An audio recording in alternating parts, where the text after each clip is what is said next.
Olá pessoal, boa noite, tudo bem? Que maravilha, né? Participar da primeira conferência internacional virtual de ultrassom industrial.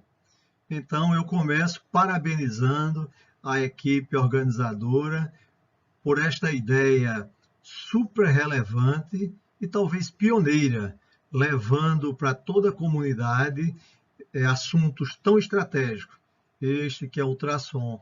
Mas o nosso objetivo hoje é trazer um pouco do API RP 571, onde nós temos os mecanismos de danos, e esses mecanismos de danos nós precisamos de detectar e de qualificar. Qualificar no sentido de dimensionar corretamente.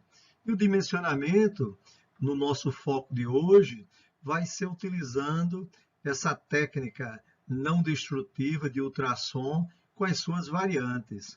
Então, pessoal, eu sou Jarbas Cabral Fagundes, coloquei aqui um extrato desses 35 anos de atuação na indústria química e petroquímica. Sou engenheiro mecânico de formação pela Universidade Federal da Paraíba em 1983. Puxa vida, o tempo passa, né? E eu, nesse período, já naveguei por várias áreas de conhecimento, trabalho na Braskem, e hoje o meu programa de ação está ligado à confiabilidade e como engenheiro de corrosão e materiais, ou seja, Reliability Materials Corrosion Engineer. Tudo bem.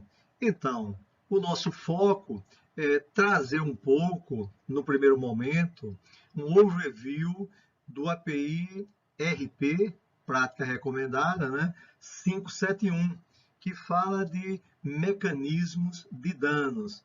Os mecanismos de danos que afetam os equipamentos químicos das indústrias e refinaria. Isso é muito importante, pessoal, porque eu venho estudando ele desde a primeira edição, e os engenheiros de inspeção, de manutenção, de confiabilidade não podem, de jeito nenhum, nem devem deixar de ter domínio dessa prática recomendada. A gente vai ver que hoje já tem diversos mecanismos que cobrem quase todos que acontecem. Tá?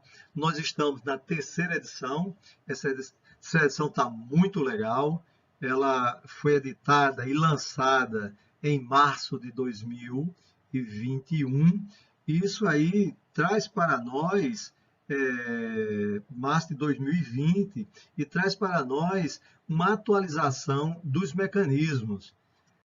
Agora, a gente vai fazer um overview, porque quando a gente fala no ensaio não destrutivo, a gente sempre precisa ter ideia, porque eu estou ensaiando.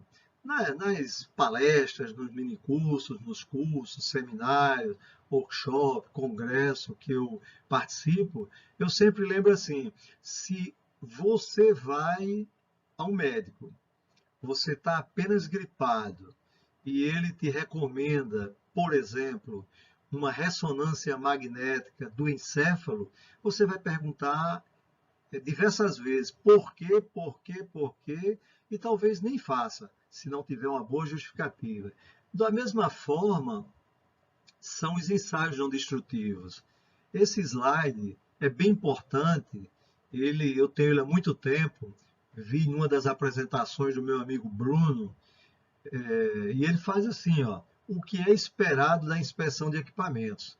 É esperado detectabilidade e previsibilidade, com campanhas seguras e também fazendo toda uma gestão de custos. Quando a gente está falando de detectabilidade, eu posso detectar a olho nu, na inspeção visual, no exame visual, que é a gente considera aquele mais importante, que puxa a habilidade, a experiência do técnico de inspeção, do engenheiro de inspeção, ou seja, de quem está olhando. Tá? E muitos dos mecanismos, além da gente visualizar, detectando quando isso é possível, nós precisamos de dimensionar e um dimensionamento é onde nós vamos trazer alguma coisa dos ensaios não destrutivos que nesta conferência já estão sendo trabalhados por outros colegas. Então, pessoal, é importante quando a gente olha essas estatísticas, né, que levam a acidentes, levam a falhas na indústria, né? Aqui a gente tem uma imagem que acho que roda no mundo inteiro, de vez em quando ela é atualizada, onde a gente tem os acidentes, os principais acidentes na área industrial e a causa e classificação. A gente vê as falhas mecânicas, onde a gente tem um índice de 41%. Nós temos os erros operacionais, os erros durante a operação, 20%, os processos upset, 8%, os não conhecidos, 18%. A gente tem uma série deles e nós precisamos identificá-los, entendê-los, saber qual é realmente o mecanismo, a cinética para evitar que estes acidentes aconteçam, né? Tem uma publicação muito boa, bem recente, né? Março de 2020, onde o pessoal pega as 100 maiores perdas da indústria de hidrocarbonetos, das indústrias de um modo geral. Isso no range de 74 a 2019. Então, a gente vai ver nesse trabalho realmente uma série de informações onde mecanismos de danos ocorrem por diversas razões, e esses mecanismos a gente vê que ao longo do tempo eles se repetem, mesmo os times de inspeção com seus programas de inspeção robustos, inspecionando, mas de vez em quando acontecem e a gente pode e deve usar lições aprendidas para evitar que esses acidentes não aconteçam. Se a gente for ver a história, nesses 30 anos, realmente existe uma repetição nas refinarias, nas petroquímicas, nas químicas, no processamento de gás, né, nos terminais, nos dutos. Isso é deveras importante para que a gente crie um programa robusto do ponto de vista de estar engerado, mas otimizado. Isso é muito importante. E o nosso amigo, ele faz também um levantamento de perdas consideráveis por acidentes, por incidentes, né? E faz um ranking, né? Veja, as refinarias, petroquímicas, né? Toda a área de upstream, né? Os terminais. Então, sempre essa literatura existe e nós devemos saber ter domínio dela e ver onde eu posso introduzir, implementar nos meus processos. E aí eu pego, assim, aleatoriamente, um mecanismo de dano, né? Stress corrosion crack, que poderia ser Caustic stress corrosion crack, amine stress corrosion crack, chloride stress corrosion crack.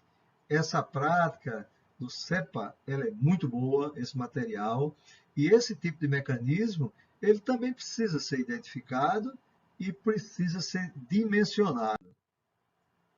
Olhando a história, né, eu gosto muito desse slide, porque ele mostra para todos nós uma realidade muito dura,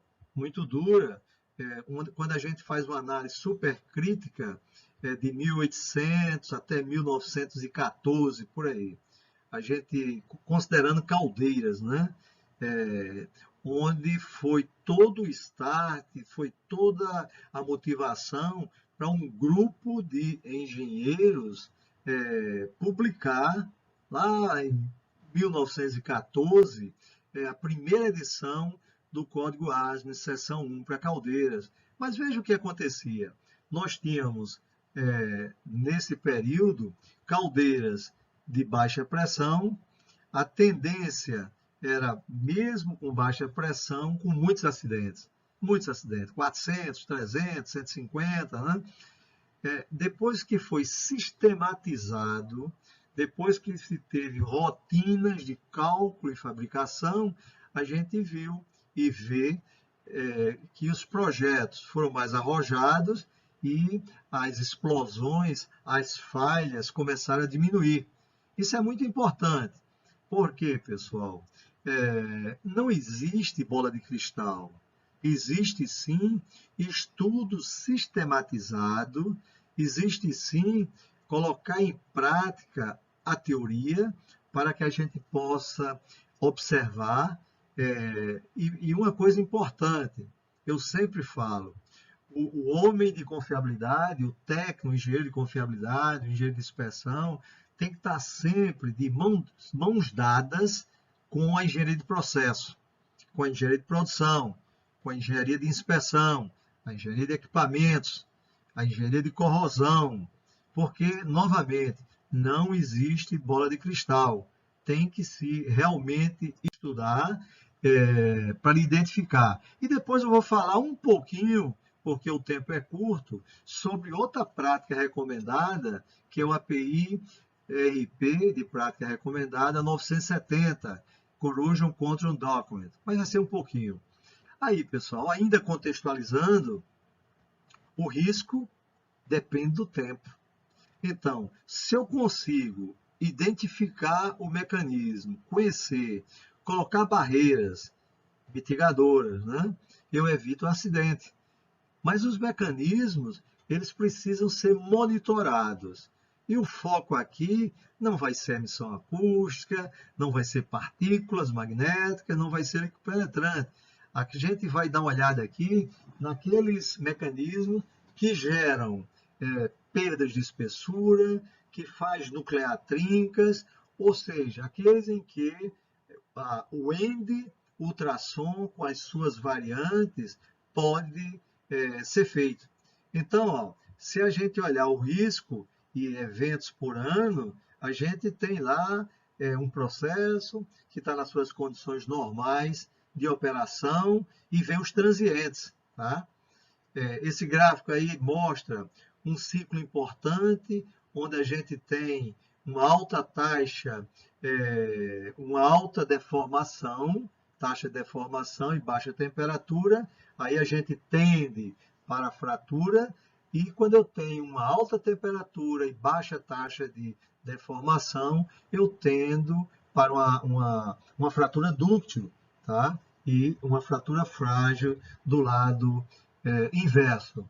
Tudo isso vocês vão ver que é uma introdução, um overview, como a gente tem lá no curso que nós fizemos lá em Galveston em 2019, o instrutor, ele primeiro fez uma grande abordagem para poder entrar no RP 571. Aqui, pessoal, nós estamos vendo uma junta soldada com um defeito considerável. Então, se eu olho para essa junta soldada e faço apenas um líquido penetrante ou uma partícula magnética, eu não vou provavelmente detectar nada. Mas esta junta, eu tenho tensões residuais, tensões aplicadas. Se eu tenho um defeito, importante, como é que está a tenacidade dele? Como é que está a espessura, a temperatura, né? Tá a temperatura de aquecimento. E nessa outra imagem, eu tenho, é bem conhecida essa imagem, né? Eu tenho uma chapa com uma junta soldada e alguns defeitos, algumas descontinuidades, tá? Até onde nós vamos detectar? Aqui, pessoal, eu trago uma imagem onde a gente vai ver o 2A, uma trinquinha, uma indicação com comprimento, e a gente vê uma tensão aplicada. E no outro slide a gente já vai ver um vaso de pressão, né, da divisão 2, ele todo modelado pelo método de elementos finitos. E aí, se eu quiser trabalhar em cima de uma descontinuidade, seja ela planar ou não, seja volumétrica, eu preciso de dimensionar. Então, a maioria dos mecanismos de danos, a maioria, não são todos, nós podemos sim utilizar o ultrassom convencional, o phase array, o TOF, tá? E a gente vai ver um pouquinho mais na frente. Isso também já foi muito falado. Essa imagem, eu sempre peço autorização, dessa vez eu não pedi, mas das outras todas eu pedi ao doutor, né, mestre, engenheiro, Guilherme Victor Peixoto Donato, ao qual eu tenho muito respeito e já aprendi muito, muito com ele, quando a gente está falando de mecânica da fratura, fitness for service. Essa imagem é interessante, onde a gente verifica aqui que temos indicações, temos defeitos. Tem uma parte onde ele está nucleando o dano incipiente, onde a gente vai de 10 a menos 10, olhando ciência dos materiais, até mais ou menos 10 a menos 3. Eu tenho o campo da engenharia, com os testes, né?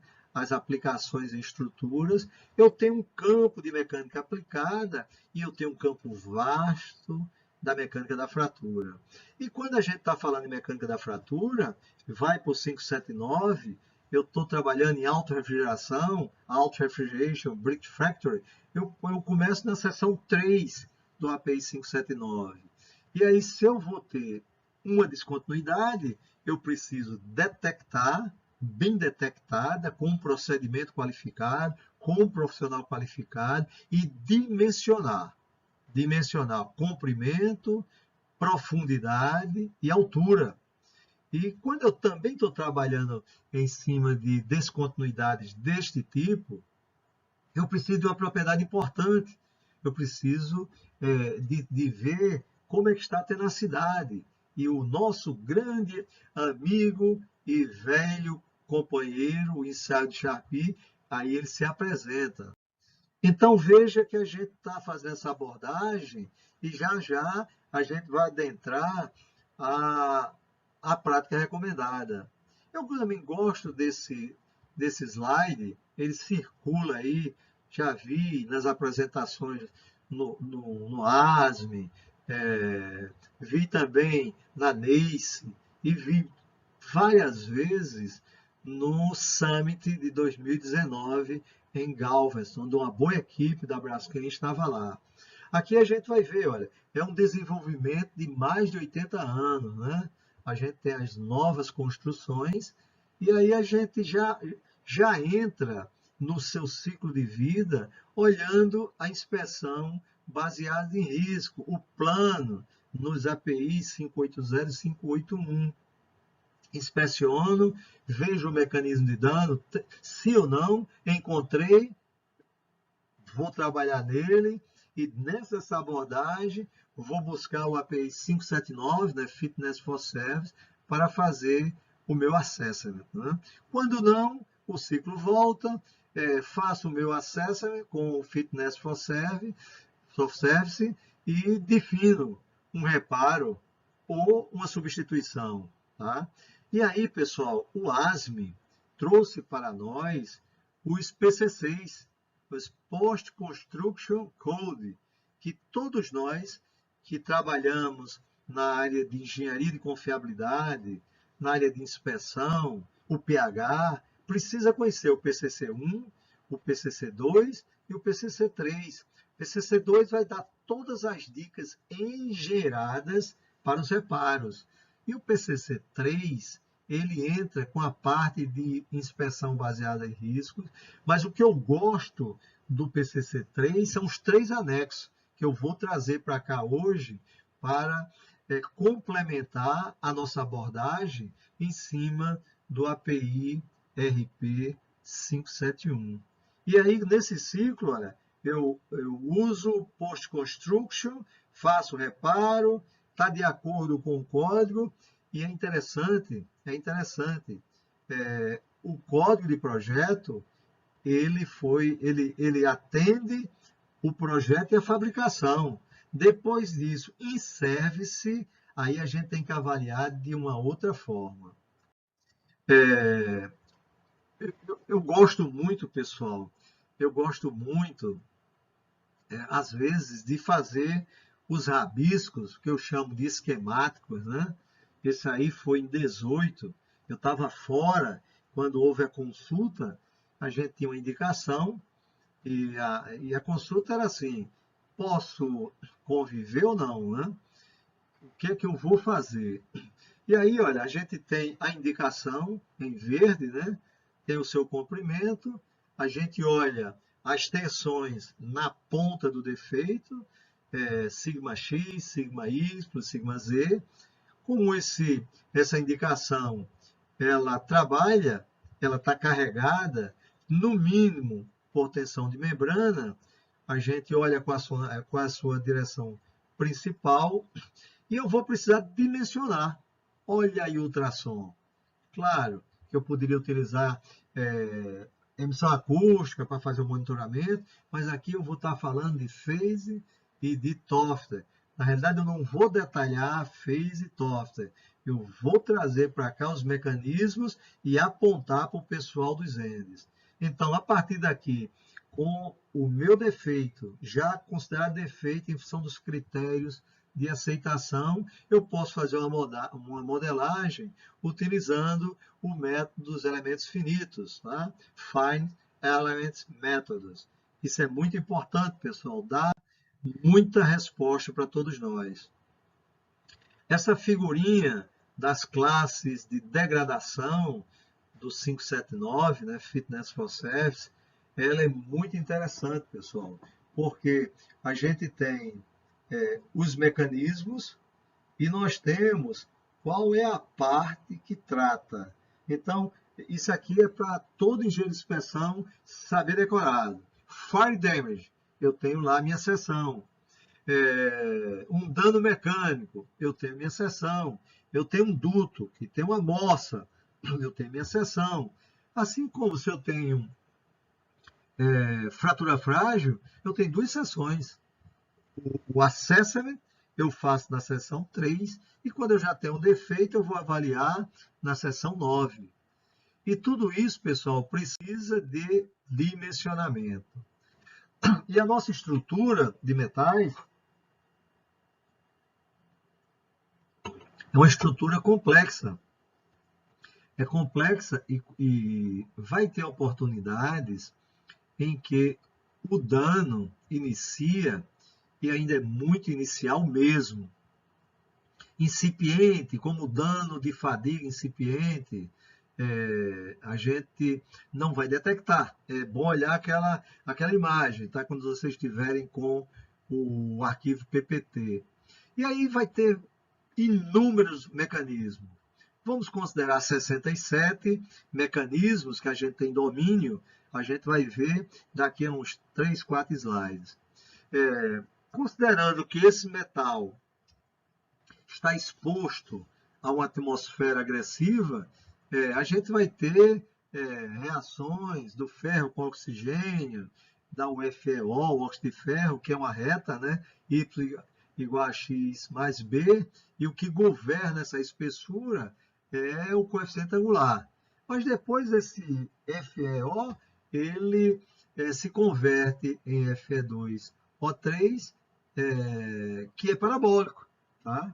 Então, isso aí a gente vai ter que dimensionar. O SPI, quando faz seu plano para fazer avaliação de vida residual, ele vai usar ultrassom.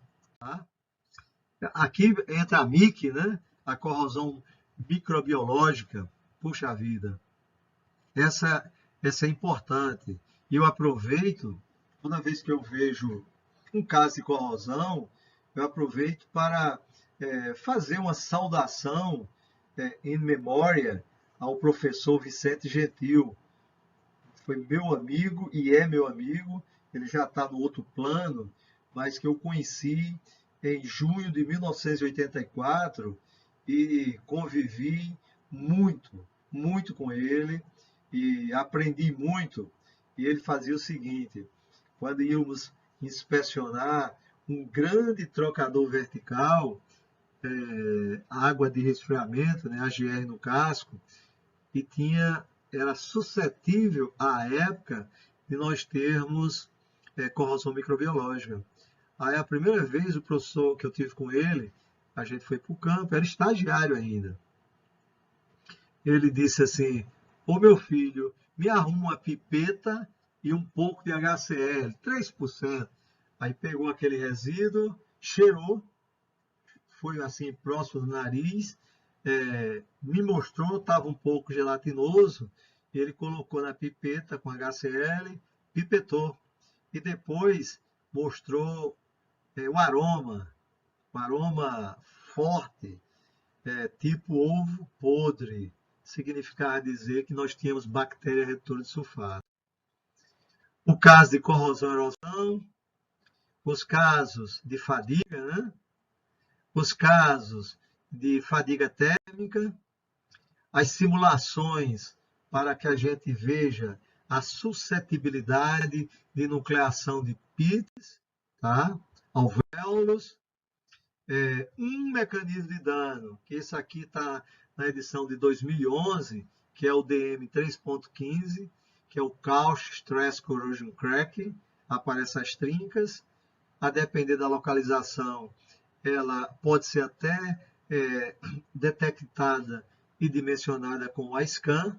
Com a scan, a gente, quando vai dimensionar, às vezes não consegue ver a altura, tá? Essa junta, pessoal, aí tem todos os defeitos, né? Volumétricos e planários, né? O ultrassom vai dar um show aí. A gente ter cuidado, pessoal, quando a gente está soldando, né? É uma estrutura complexa, onde eu tenho um teta máximo, de temperatura máxima no centro, tem um resfriamento, tem uma microestrutura apropriada, e a depender de como for feito, eu já introduzo um dano de fabricação, que a gente, no final, detecta. No Summit, né, nós conhecemos este cidadão, né, o John Hayden, conversamos com ele, e ele tem esse livro. Lá ele está distribuindo, né, os 101 elementos essenciais quando a gente trabalha no programa de integridade mecânica de equipamentos pressurizados. Né? É muito bom a gente ter esse material, pessoal. E aí, ó, depois de tudo isso que a gente falou, a gente se deparando com estes mecanismos de danos, a gente precisa de avaliar. Na empresa onde eu trabalho, onde eu tenho muito orgulho de trabalhar, que é a Braskem, a gente sempre tem um programa forte de RCAs, análise de causa raiz. Quando acontece uma falha, tá? O melhor indicador é quando o número de RCA está baixo, ou zero, né? Nunca vai ter zero, mas a gente vai à causa raiz, identifica o mecanismo de dano. Paralelamente, nós temos um programa bem arrojado, que é o CCD com IOW, né? O API RP 970, que é o CCD, Corrosion Control Document, e o API RP 584, que é IOW, né? Janelas de Integridade de Operação. Bom, pessoal, quando a gente fala de API 571, nós estamos na terceira edição, março de 2020. Tá fresquinha, tá? 1 ano e 2 meses, né? Tá fresquinha. E tá muito rico, pessoal. Interessante que no API 571 nós temos 9 steps. É a forma em que cada mecanismo de dano é avaliado. Então é mostrado assim, ó. Qual é o nome do mecanismo? E aí vai ter um termo geralmente usado, comumente usado, e é descrito esse termo, o nome do mecanismo. Por exemplo, creep, fluência, corrosão sob tensão, chloride, stress corrosion crack, corrosão pela água de resfriamento. Depois, ele mostra a descrição do dano. Em seguida, Quais são as matérias afetadas para este dano? A gente vai ver isso bem direitinho, de forma resumida. Em seguida, a gente observa os fatores críticos para aquele dano. Esse template todo é para um tipo de dano, que se repete para os 67 mecanismos. Depois ele mostra quais são os equipamentos ou unidades afetadas com o mecanismo. E interessante, pessoal, que lá no final do API, nós vamos ter uma quantidade, 14, 15 PFDs, né? O fluxograma de processo com os mecanismos. Então, se a minha planta é uma daquelas plantas, eu já tenho os mecanismos todos lá, e aí é fazer o programa. Depois ele mostra a morfologia ou aparência do dano, com imagem. Se é uma corrosão sob tensão nos ácidos inoxidáveis, aparece aquela belíssima fotomicrografia de uma trinca ramificada, transgranular. Essa descrição do dano sempre vem com uma foto, tá? Isso é muito importante. No passo seguinte, nós vamos ter a mitigação e a prevenção. Aqui ele mostra alguns métodos que a gente pode mitigar o mecanismo de danos em alguns casos, e análise de engenharia. Depois ele mostra a inspeção e o monitoramento. Aí tem um guia, tem recomendações dos ENDs que a gente faz para monitorar. Depois mostra os mecanismos que têm correlações e as referências. Aí, geralmente, você vai ver o ASM, o American Society Materials, volume 13, volume 6, corrosão, soldagem, e por aí vai. Então, pessoal, para todos os mecanismos, nós temos esse passo a passo. Então, se eu estou analisando no meu local de trabalho, aí vi que tem corrosão localizada, lá tem. Tem CUI, Corrosion and Insulation. Eu pego lá e pego esse template para a CUI. Tem umas faixas de temperatura que vai estar no API 570, no API 574, né? No API 583, que trata de CUI. Aqui, pessoal, de uma forma mais resumida, nós trazemos essa tabela 4.1 que mostra os mecanismos de dano-chave. Está lá na página 346 da edição de março de 2020. A gente vai ver que em relação à edição de 2011, a gente vê que foram removidos 3 mecanismos, mas que ele não saiu do API. A gente vai entender ele no outro mecanismo. Então, nós temos 70 itens, mais 3, o item 26, 56, 61, eles foram removidos. Eu vou dar uma passada com mais detalhes, mas veja, pessoal, dentro da nossa indústria, não só a indústria da refinaria, mas na petroquímica, na química, a gente pega carona. Por exemplo, boil water and condensate corrosion. Quem tem caldeira tem. O 49, cooling water corrosion. Quem tem trocadores de calor e está com o seu tratamento com os upsets não estão corretos, né? Alguma contaminação, trocadores com velocidade baixas, nós vamos ter depósito, consequentemente corrosão sobre depósito, e aí a gente tem ultrassom, tem o íris, né? Tem o íris. Se os tubos forem não ferromagnéticos e pitens, a gente vai ver que a metodologia e a técnica recomendada seria o eddy current, e eu vou fazer uma correlação com o PCC3 logo. A gente, agora, nessa edição, entrou aí o brine corrosion, as células de concentração, tá, de corrosão, E a corrosão de água oxigenada, né? Non-boiler. Então, isso é tudo muito importante. Então, nós temos esses mecanismos. E aí, pessoal, o gelo de corrosão tem que ter na sua mesa, no seu escaninho, no seu local de trabalho, essa prática é recomendada. 571. A corrosão pelo sulfúrico, corrosão pelo ácido clorídrico, carburização, hidrogênio embrittlement, né? A fragilização pelo hidrogênio, a cavitação, o choque térmico, a fase sigma, né? Esferoidização, e aí vem muitos, muitos. A gente tem o mecanismo 2, o wet H2S damage, né? Onde a gente tem as blisters, as bolhas, e os famosos RIC, só RIC, e stepwise crack. Então, se eu olho aqueles 9 steps, a gente vai ver que eu consigo fazer um bom exame visual.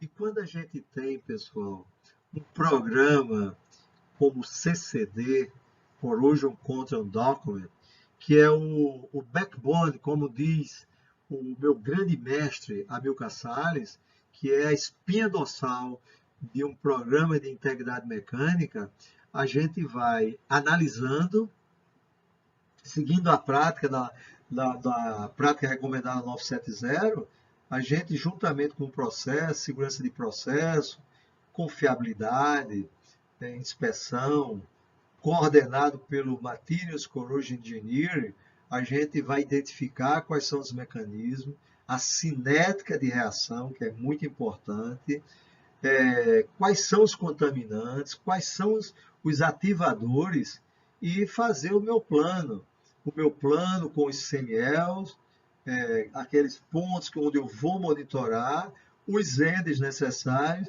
e aí entra uma boa parte dos ultrassons. Se a gente observar, novamente, não existe bola de cristal. Existe, sim, uma prática muito objetiva, muito conceituada e que nós precisamos estudar. Estudar e, se quisermos, certificarmos. O API já está com escritório no Brasil e vai ter seus ciclos de certificação.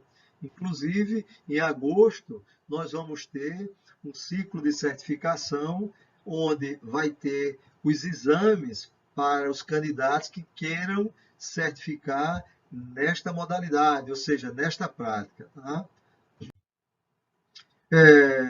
Esse item aí, eu estou colocando intermediário, onde a gente não tem uma gota salina, né? Uma gota de água com eletrólito, onde a gente não tem um depósito que vai ter corrosão. Esse é fácil. Usar o Basecamp, por exemplo, que é ultrassom, eu vou detectar. E aí, abrindo, dando um zoom naquela tabela 4.1, vocês podem ler melhor os mecanismos, né? Dissimilar metal weld cracking. Então, ó, ammonium chloride corrosion, hydrochloric acid corrosion, ou seja, a corrosão pelo cloreto de amônia, a corrosão pelo ácido clorídrico, o HTHA, High Temperature Hydrogen Attack, que está tão estudado. Alguns acidentes aconteceram, a CSB colocou aquele alerta, né? E as empresas estão estudando, e a Braskem também está estudando, com uma equipe muito boa, liderada pelo meu amigo Eduardo Cabral, que é um dos engenheiros de corrosão da Braskem, ele, no caso, lotado na Bahia, eu lotado em Alagoas, o Rodrigo está aqui e outros, tá? Bom, aí a gente também verifica mais alguns mecanismos, né? Fadiga térmica, degradação do refratário, tá? A descarburização, e aí eu lembro do nosso amigo, o professor Paulo Moura, que estudou tanto descarburização e carburization, Para quem trabalha em plantas de cloro, eletrólise, que eu trabalho, a gente, se tiver o ácido inoxidável, austenítico, ele torna-se altamente suscetível à corrosão sob tensão, que é um dos mecanismos que a gente tem aqui. O metal duster, tá? A corrosão pelo solo, e a gente vai ver que grande parte desses mecanismos eu posso detectar com um bom programa. Se eu tenho um CCD já rodando, ele foi o loop de corrosão foi estudado e o grupo identificou quais são os pontos mais suscetíveis para que a inspeção dentro do seu programa, se tubulações utilizando o API 570, suportado pelo 574, se vasos de pressão 510, se tanques 653, e por aí vai, tá? Então, é importante que a gente tenha em mente que o API deve ser a bíblia do engenheiro de corrosão, do engenheiro de confiabilidade. A gente, nessa edição de março de 2020, alguns mecanismos foram removidos. Por exemplo, o Steam Blanket foi removido. Mas o que ele diz aí? Veja o mecanismo 30, tá? O Sulfate Stress Corrosion Crack, removido, tá? Bridge Fracture ficou, tá muito bom. E a gente vê que o API é interessante, pessoal. Eu estava fazendo uma palestra, eu coloquei como o centro de tudo o API 571 e a gente puxa quase todos os APIs. Eu estou falando em Bridge Factory, eu estou falando uma perda de espessura, eu estou falando do API 579, né? Na seção de perda uniforme, perda localizada, seção de PITs, a seção de avaliação de trincas, avaliação da suscetibilidade e por aí vai. Essa tabela, pessoal, ela é legal. Ela aparece em muitos documentos, né? Eu até tirei ela de um curso quando ele ainda estava na versão 2011. Acho que a gente fez 7 edições desse curso. Para vocês terem ideia, esse curso está muito bom mesmo. E agora eu já revisei ele todo para a revisão de março de 2020. Uma edição que a gente fez aqui em Maceió, um curso, nós tivemos 218 participantes no auditório do Senai. E esse curso foi todo voluntariado. A gente fez e doou para uma instituição de caridade, tá? E teve uma resposta muito boa. Aqui a gente vai ver os principais problemas manifestados em espessura, afinamento, né? Trincas subsuperficiais, as trincas superficiais, as variações dimensionais, as blisters, né? As variações metalúrgicas, né? As mudanças metalúrgicas, e a gente nessa tabelinha é quase um screen mesmo, já está pronto, né? A gente correlaciona e vê os ends. Pessoal, eu vou trazer para suportar essa apresentação o PCC3. Esse PCC3 eu já li N vezes e eu fico preocupado que eu fico com esse negócio decorado, né? Quando a gente vai, já vai em cima, anexo tabela 1A, anexo tabela 1B, anexo tabela 1C, fazer screen, fazer a interpretação dos mecanismos de danos. Então, ó, o PCC, como nós sabemos, o ASME trabalhou com a equipe multidisciplinar para tratar dos equipamentos em service. E o PCC3, ele fala dos métodos para você planejar a inspeção usando risk-based. Aqui de lado, pessoal, eu coloquei essa imagem, que é uma fotografia tirada em 1970. E esse grupo estava trabalhando já. Claro, o PCC ele é bem mais recente, mas a gente tem as comissões, tem os grupos, os subgrupos, né, que juntos trabalham e geram esses documentos. Então, veja, Esse documento, o PCC3, ele é bom. Quando a gente vai para o apêndice A, que é não mandatório, ele faz as definições dos mecanismos de danos. Essas definições, hoje, nós estávamos na edição 2011 do API 571 e agora estamos na edição de março de 2020. E a edição do PCC3, ela está na edição de 2017. Então já tem um gap de defasagem, tá?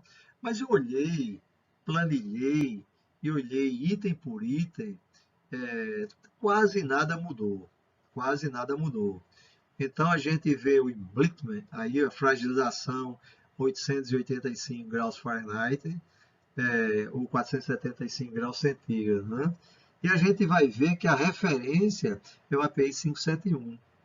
Então, nesse apêndice, o que é que ele faz nesse apêndice, pessoal? Nesse apêndice, ele faz definições. E você vê, ó, abrasão, né, o desgaste por abrasão. Está lá, ASM, os famosos Metals Handbook, da American Society Materials. O volume 11, a gente também tem que consultar, que fala de análise de falha e prevenção. A corrosão pelo dew point ácido, a gente também tem lá essas falhas, tá? E vamos encontrar essas informações. Então, esse apêndice não mandatório, ele fala de definições. Ó, fratura frágil, Brick Factory, API 571 é a referência. Então, lá no API 571, nós vamos encontrar desde a descrição de danos até as referências, né? Passando pela morfologia, a aparência, né? A mitigação, a inspeção, né?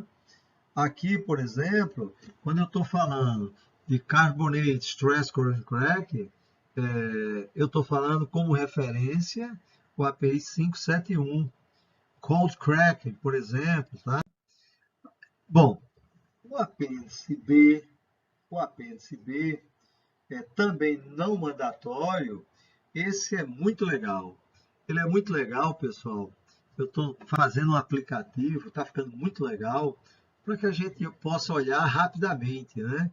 Cruzando, fazendo uma tabela dinâmica, de forma que a qualquer momento eu possa consultar.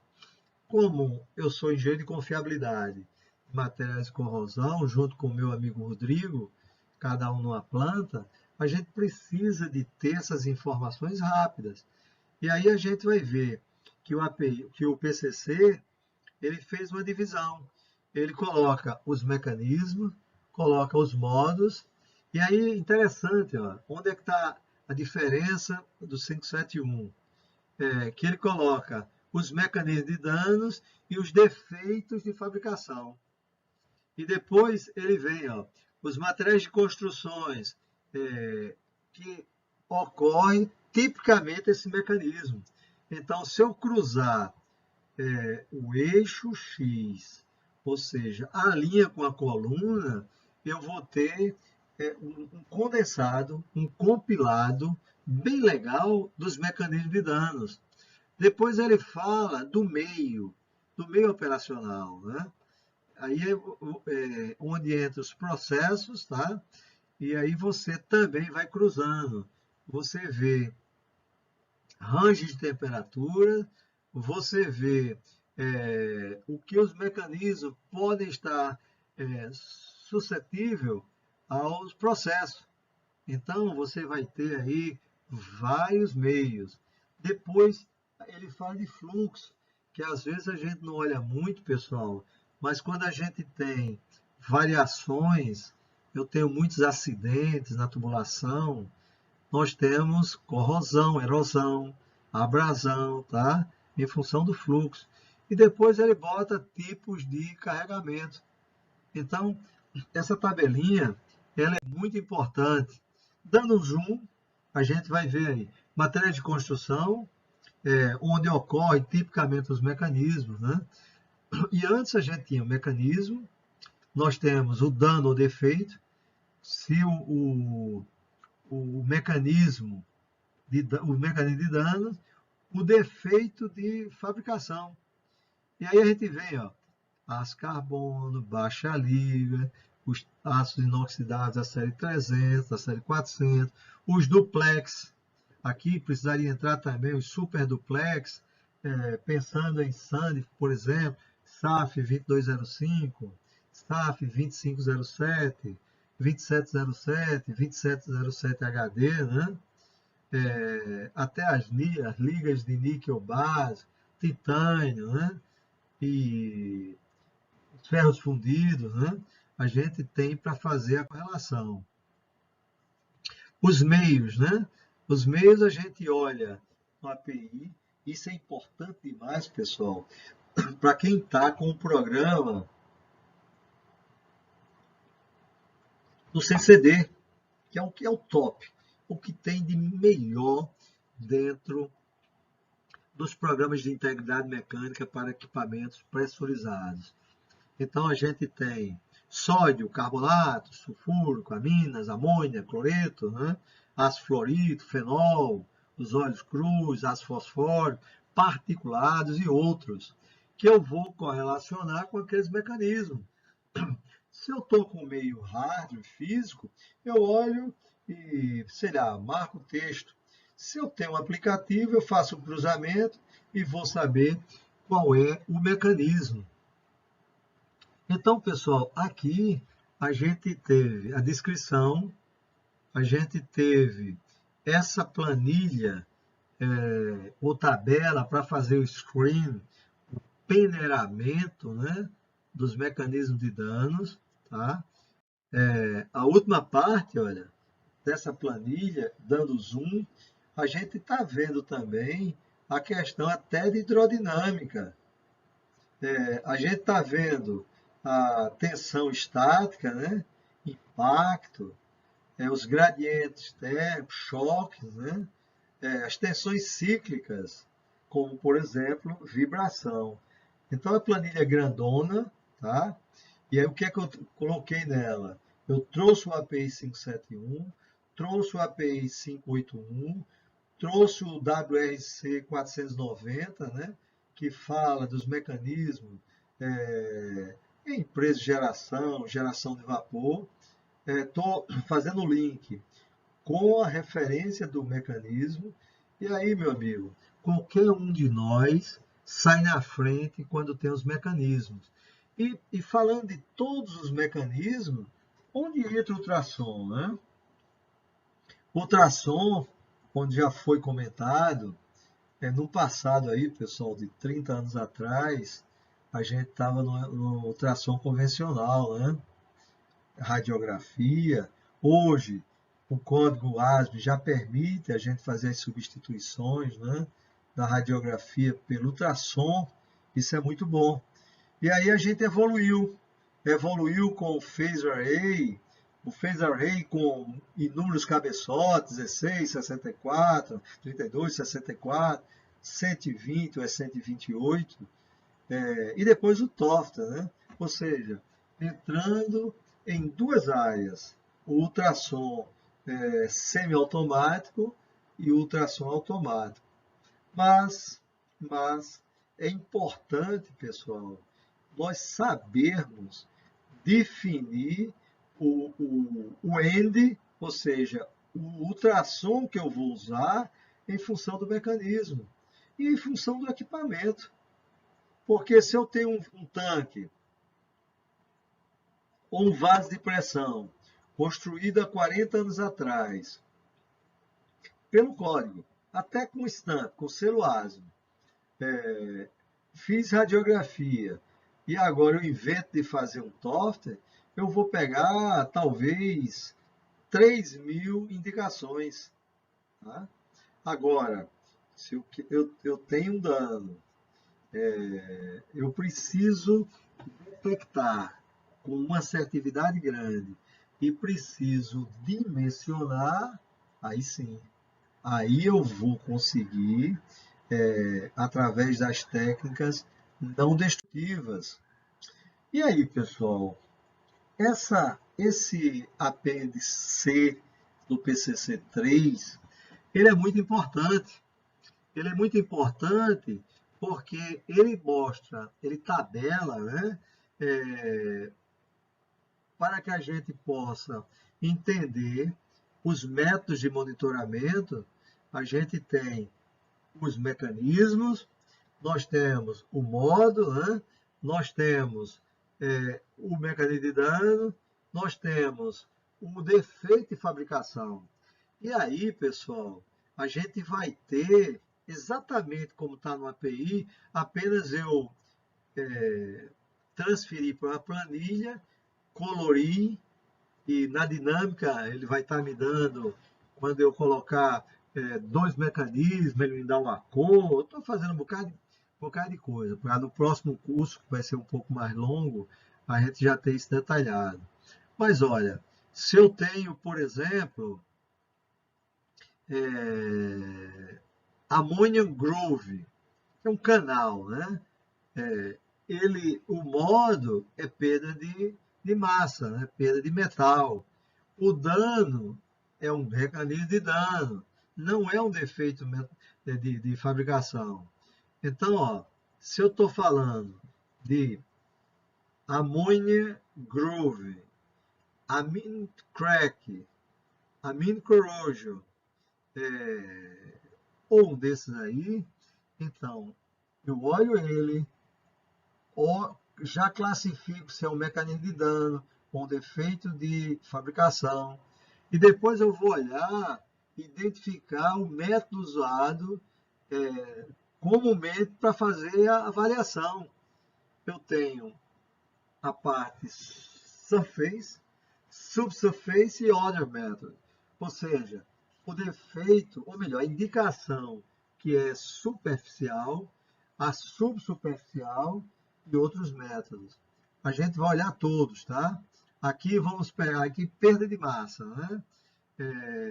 Est dew point corrosion. Vou ter perda de massa. Então, eu já começo aqui, olha, é um mecanismo de dano.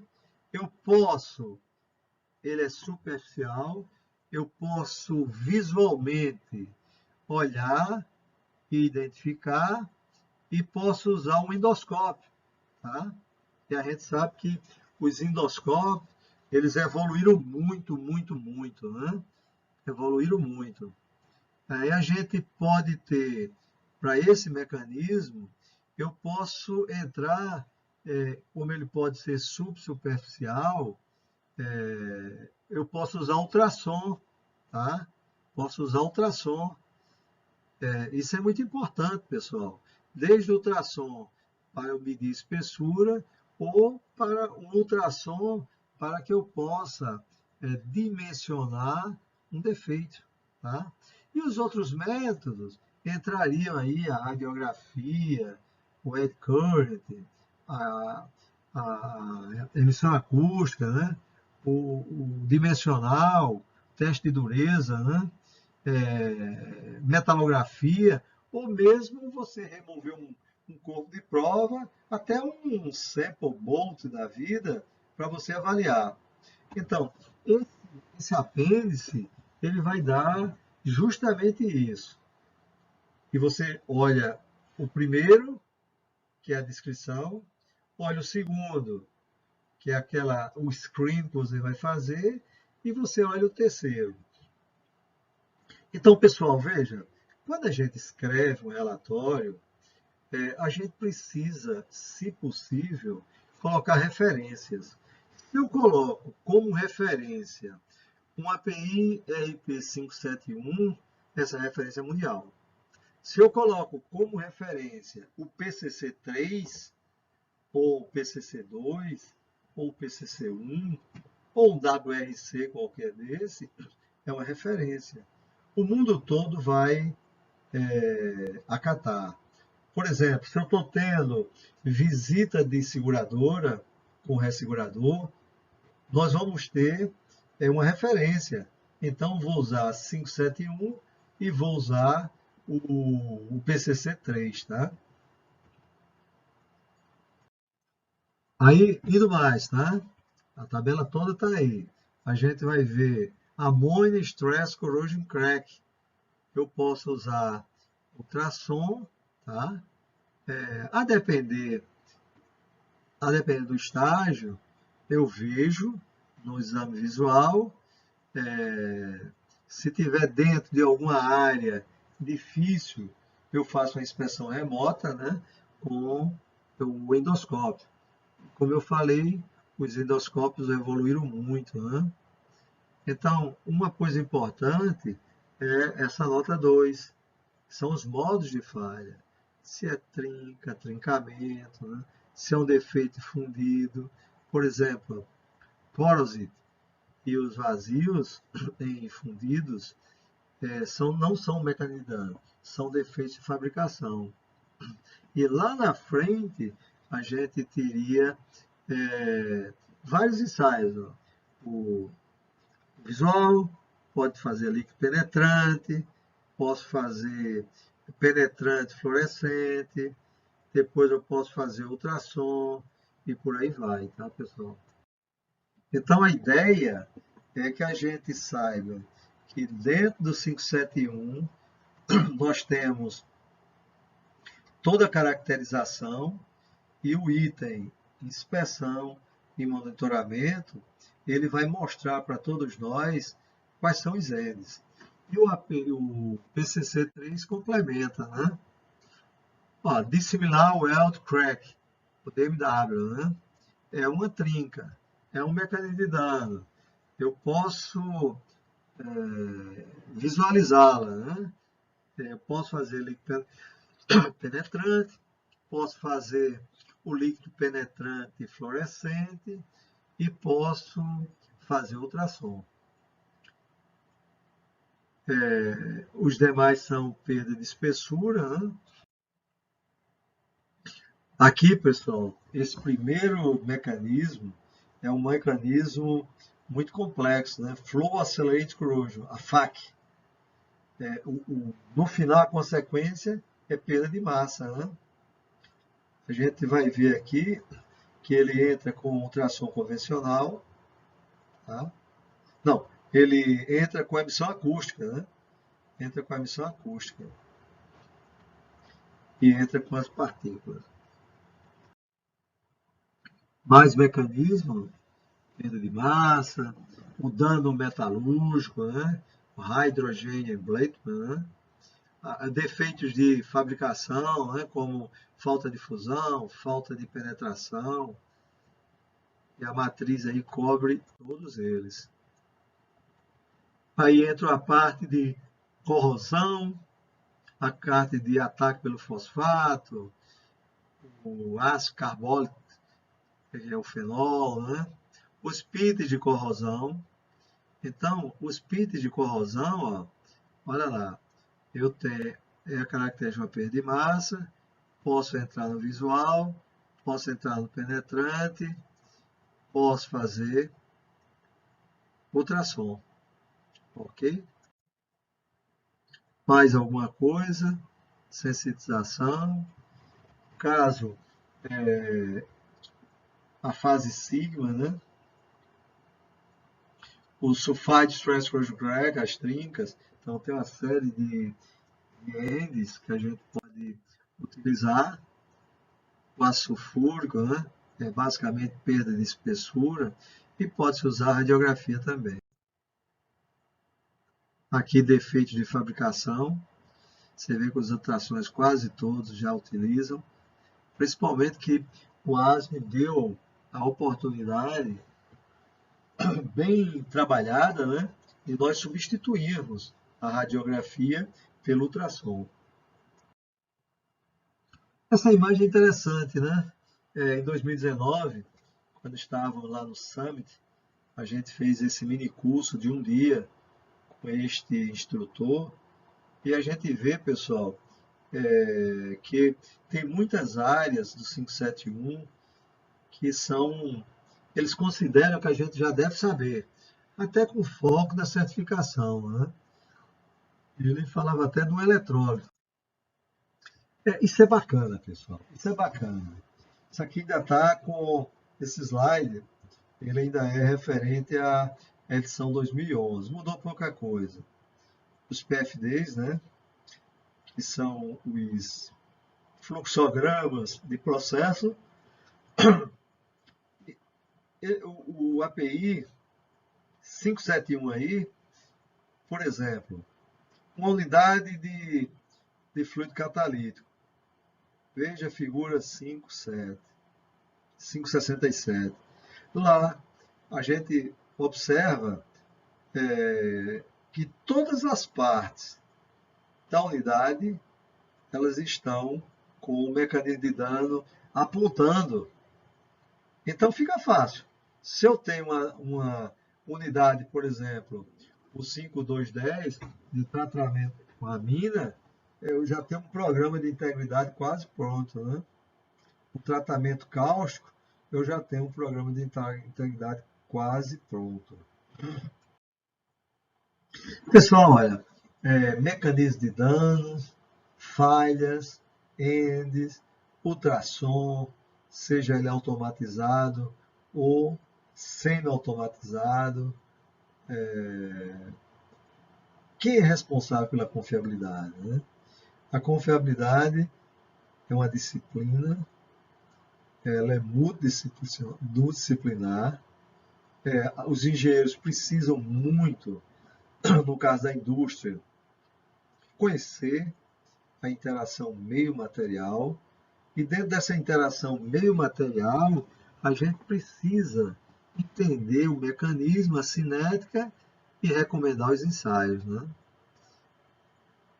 Mas de quem é a confiabilidade? De quem é o SPI, por exemplo? O SPI não é do dono do SPI, o SPI é da planta, né? Então a confiabilidade aí é da manutenção, da operação, dos gerentes, né? Incluído eles na manutenção, na operação. E o time, quando é bom, como isso acontece na empresa em que eu trabalho, a Braskem, uma interação muito grande entre processo, confiabilidade, inspeção, isso funcionando bem, você está lá na frente. Está lá na frente.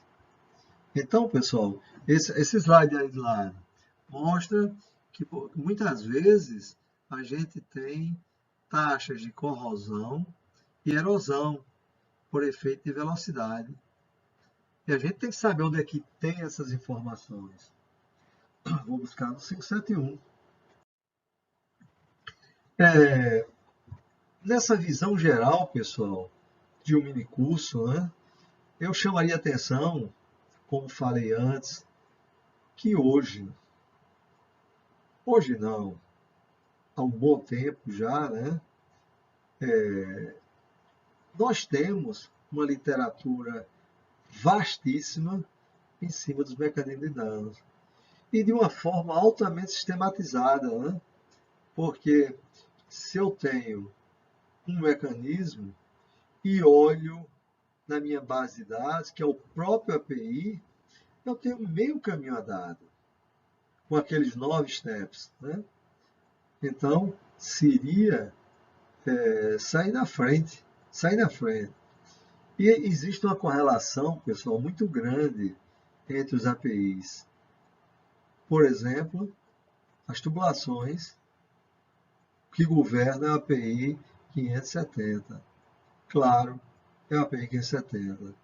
Agora, o API 510, inspeção em vasos, aqui em Alagoas, eu diria que quem governa ainda é o API 571. Porque no API 510, o técnico de inspeção engenheiro inspeciona o vaso. E lá dentro chama o API 571. Assim como o 571 chama o 570, 574, 579, 583, que é CUI, 584, que é IOW, tá? É uma correlação grande, porque a gente precisa de ter fontes fidedignas, fontes que nós possamos confiar e nessa fonte nós termos as referências para os nossos relatórios. E quem sabe até uma referência para o tipo de defeito que foi detectado dentro de um certo mecanismo de danos. Hoje, muita gente fala no API 579. Claro, é um grande API, é uma grande placa, e a gente tem que entender. Tem que entender porque se eu conheço o 571 e lá dentro eu ainda tenho quais são as referências para que eu possa inspecionar, eu posso tranquilamente, compro o documento, coloco ele como referência no meu procedimento e utilizo. A gente está fazendo um trabalho bem legal no sistema de água de refrigeração, AGR. Os ENDs que a gente está fazendo é Iris e Eddy Current. As respostas são fantásticas, são fantásticas. Esses equipamentos a gente não está nem fazendo amostragem, está fazendo 100%. E a técnica que governa é o Iris. Ele tem suas limitações. Tá? Um diâmetro pequeno ele não detecta, um diâmetro um pouco pequeno ele pode até detectar e dimensionar, mas vai ter um problema. Os casos mais críticos de corrosão, o íris já detecta tranquilo. E o que é o íris? É o ultrassom, pulso eco submerso. Né? Bom, pessoal, de um modo geral, essa era a visão que eu queria dar do API 571 nesse curto espaço de tempo, para que a gente, quando viu o pessoal que apresentou as técnicas de ultrassom, às vezes o ultracionista ele é bem eclético, ele sabe, entende um pouco do mecanismo e entende muito da técnica que ele faz. Mas tem que ter uma interrelação, tem que ter um focal point em quem está contratando, acompanhar no ultrassom, no phase, olhar direitinho, mesmo tendo um profissional qualificado, que é uma forma da gente aprender. Porque muitas vezes o phase, ele termina, deixa uma base de dados grande para o engenheiro, e esse cara vai pensar, vai modelar, e vai dar um laudo, às vezes, 2 dias depois. 2 dias. Ah, o ultrassom não passou. Então se faz toda uma metodologia, por exemplo, o 579, e resolve o problema. Ou seja, o API 571 e o PCC3, para essa abordagem, que é bem curta, eles são fundamentais para estarem posicionados na mesa do engenheiro de inspeção, o PH, do engenheiro de manutenção, do engenheiro de confiabilidade, do engenheiro de corrosão. Porque a gente vai usar sempre, sempre, sempre. Lembrar que o 571, na sua terceira edição, ele já tá circulando desde março de 2020. E as técnicas não destrutivas, nós temos as qualificações, né, específicas para o ultrassom, para o phase, para o TOF, e por aí a gente vai. Assim, eu agradeço a equipe que organizou essa conferência internacional, né, a primeira virtual. Isso mostra, pessoal, que o novo normal vai ser diferente. A gente não pode sair desse momento pandêmico, epidêmico, da forma que nós entramos. Nós temos que aproveitar e otimizar. Agora, por exemplo, a gente amanhã vai ter, amanhã não, hoje, né? Que agora, pelo horário, a gente vai ter o minicurso, né? Os minicursos, e no final vai ter uma grande mesa redonda. Então, pessoal, eu agradeço a todos. vai ter um momento de perguntas e respostas. Eu fico à vontade para responder. Se alguém precisar, pode ligar, 829-9911-7619 e o e-mail jarbas.fagundes@yahoo.com.br. É uma satisfação muito grande, foi um prazer enorme e, mais uma vez, a equipe que organizou esse evento, ela está de parabéns e que não se fique no primeiro, né? Que venham outros. Então, muito obrigado para vocês e um abraço. E até daqui a pouco, onde teremos a mesa redonda com os especialistas que ministraram os cursos para que a gente faça uma rodada muito legal. Então, é por aí, pessoal.